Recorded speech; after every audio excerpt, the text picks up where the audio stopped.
আগামীকাল 14ই মে বৃহস্পতিবার ঢাকা বিভাগে দিনের কিছু সময় গরম থাকবে, তবে বিকাল বা রাতে বজ্রসহ বৃষ্টির সম্ভাবনা রয়েছে। চট্টগ্রাম বিভাগে দমকা হাওয়াসহ বজ্রবৃষ্টি হতে পারে, বিশেষ করে পাহাড়ি এলাকায় বেশি বৃষ্টি। রাজশাহী বিভাগে তুলনামূলক গরম আবহাওয়া, কোথাও কোথাও কালবৈশাখীর সম্ভাবনা রয়েছে।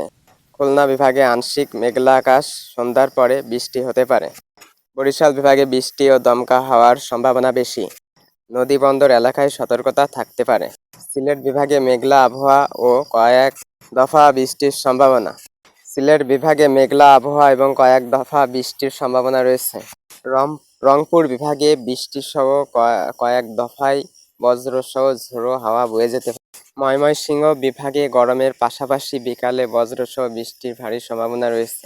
সারা দেশেই গরম আবহাওয়ার পাশাপাশি বিকাল বা সন্ধ্যার মধ্যে কালবৈশাখী ধারণ করে বৃষ্টি অথবা বজ্রবৃষ্টি হতে পারে। প্রিয় দর্শক, পরবর্তী আপডেট পেতে আমাদের চ্যানেলটি সাবস্ক্রাইব করুন এবং সাথেই থাকুন।